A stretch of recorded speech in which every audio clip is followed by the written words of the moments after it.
Family drama. The first story is titled, "Am I the a-hole for not showing up to my dad's funeral after making him will me 50% of his assets as a condition to be there for his family?" Basically, I stopped having a relationship with my dad after he ran off with another woman and had a bunch of kids with her. I was 13, old enough to choose, and decided to live with my mom full-time after I couldn't tolerate his girlfriend's presence anymore. I was a miracle pregnancy, conceived after 12 years of marriage and 8 years of trying, so I've no other sibling. They never did get married, but ended up having a couple of kids. The youngest is a toddler. I don't know them. I've never met them. 10 years later, I get a call from the girlfriend sobbing, claiming that my dad was sick and wanted to talk to me before he died. The a-hole wanted his family back again, minus the original wife, of course. My mom encouraged me to meet him one last time. So I talked to him over call and told him that I would show up and be with the family in his last days and after his passing, on the condition that he wills me 50% of the assets. I would only agree to meet with him in the presence of a lawyer, in an official capacity. He was desperate, so he agreed. I knew he would never give a single penny to my mom. So this was the only way for me to secure 25% of his estate from my mom. She worked her butt off to support him for 10 years, only to get discarded for a younger model. He agreed. I showed up to the meeting. The lawyer was present and the girlfriend kept sneering at me. I didn't care though. I walked out happy. And as my good luck would have it, my dad slipped into a coma 2 days later, never to wake up. His girlfriend kept calling and texting me to help her out with the funeral. I blocked her number. The other day, I ran into her at the bank. She confronted me and called me a horrible gold digger. According to her, I was the reason my dad was never happy and present for his new family. She also blamed me for all the problems in their relationship and that I betrayed my father in his deathbed. Am I the a-hole? Edit. Mom never got a fair settlement during the divorce. He hid assets, spent a fortune on his mistress, from the marital money and my college fund, and fake filed for bankruptcy. Now let's read the top comments.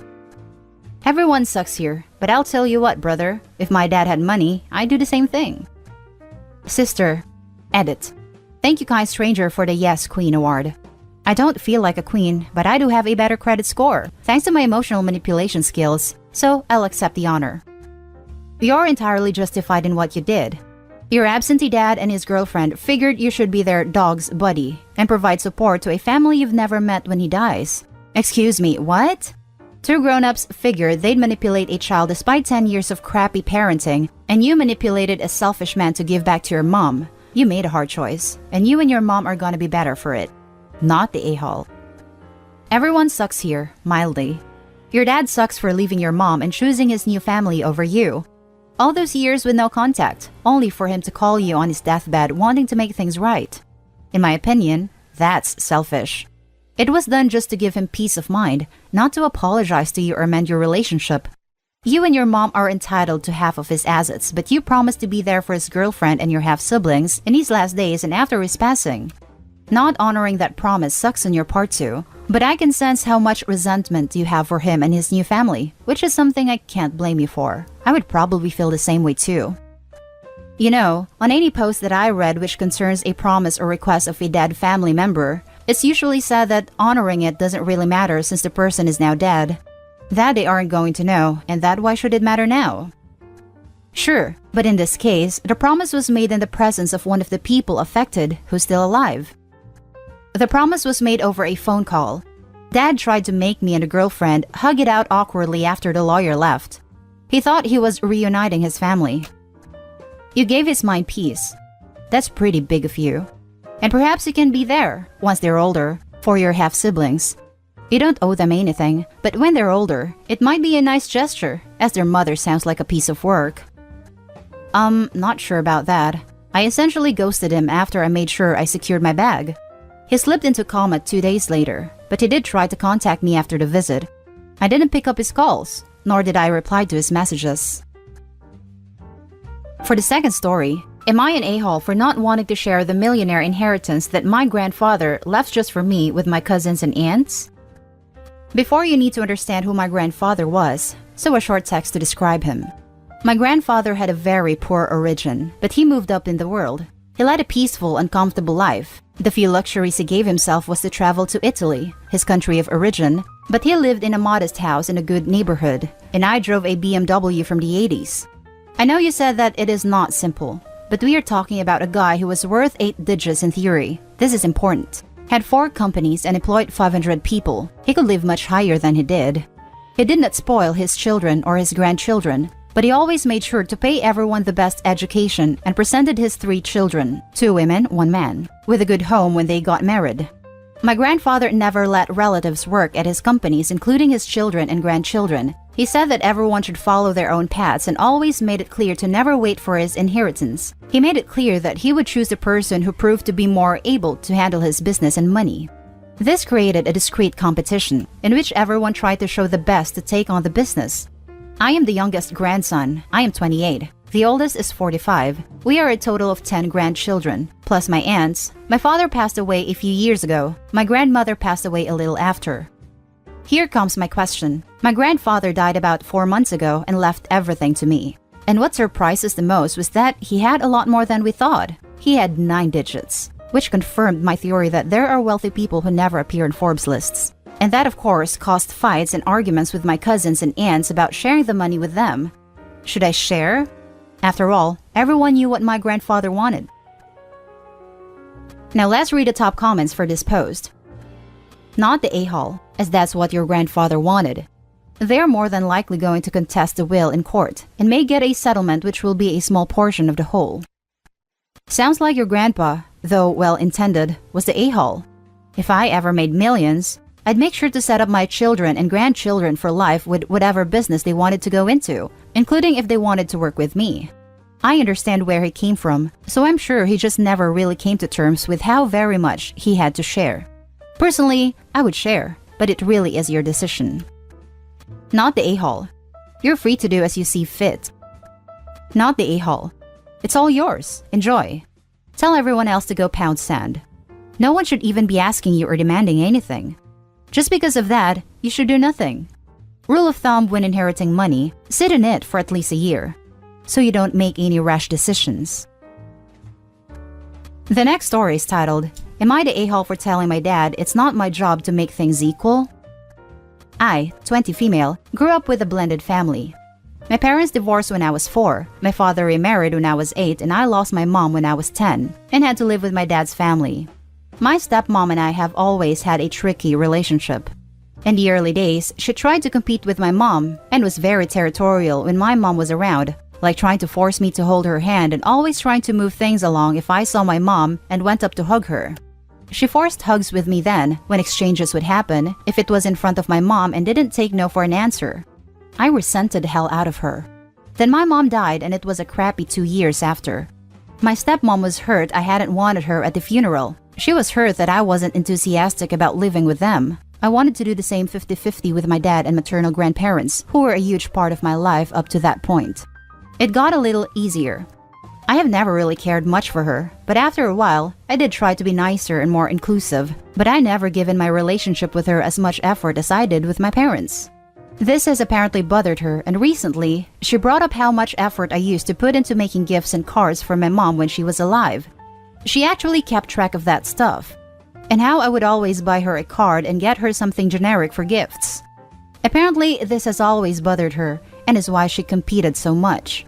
She also pointed out I never made an effort for Mother's Day with her. That it was obvious, I didn't want to celebrate her on that day. The truth is, Mother's Day has not been a celebratory day for me since I lost my mom. It's just a day where I'm reminded of my loss. Even a decade later, it still feels that way. Especially when I see friends post with their moms and stuff. Anyway, things really soured between us after she brought this stuff up. And yesterday, my dad told me that I should try to make things more equal because it hurts her feelings. And she's been in my life long enough to have earned the same effort I used to put in with my mom. I told him it was not my job to help her compete with my dead mom. And it wasn't my job as a kid to keep things equal between them. Am I the a-hole? Now let's read the top comments. Gross, gross, gross. This is the stepmom version of that thing where men think women are vending machines, where you put compliment tokens in and get S out. They are treating you like she is entitled to you putting out for her in the way she wants because she put parenting tokens in. You don't owe a close relationship to anyone, not anyone in the world. Close relationships happen when both people want them. If one person doesn't want it, then that should be respected. The fact this woman is incapable of respecting this, that she couldn't even respect it for a child who was grieving the loss of her real mother, is the whole damn reason you don't like her, not the a-hole. And it doesn't seem like she put in valid parenting tokens either. She was trying to shove the tokens in as hard as she could, despite the error messages in the first few years. It seems like she eventually stopped shoving them in a handful at a time, and just started forcing them in one by one, or even trying to make the machine take bent and messed up parenting tokens. So, she got a bent and messed up relationship with her stepdaughter. This is nobody's fault but her own, and maybe the dad since he didn't stop her. Not the a-hole, OP. Not the a-hole. You can't force a child to love you, and she definitely pushed you away when she tried competing with your mom when you were little. It's not your fault you two aren't close, it's hers for trying to alienate you from your biological mom. I'm so sorry for your loss. I hope everything is well and wish you all the best. Hell to the no. You are not the a-hole. My mom is never replaceable. If my stepmom is getting something generic, she should appreciate the fact that she is being acknowledged. But does she have kids of her own? Yes, she has 3 kids with my dad. Then do not worry about it. She is a grown woman. But my mom taught me to be the better person. I'm not going to tell you how. It's not your job to make things equal. It's in your hands to see what you can do to make your dad happy if you want him in your life. He is the real blood after all. Now for the last story. Am I the a-hole for accepting my step-family when my bio brother did not, and he was shunned for it? My father cheated on my bio mom and abandoned us to marry my current stepmom when I was 12 and my brother was 14.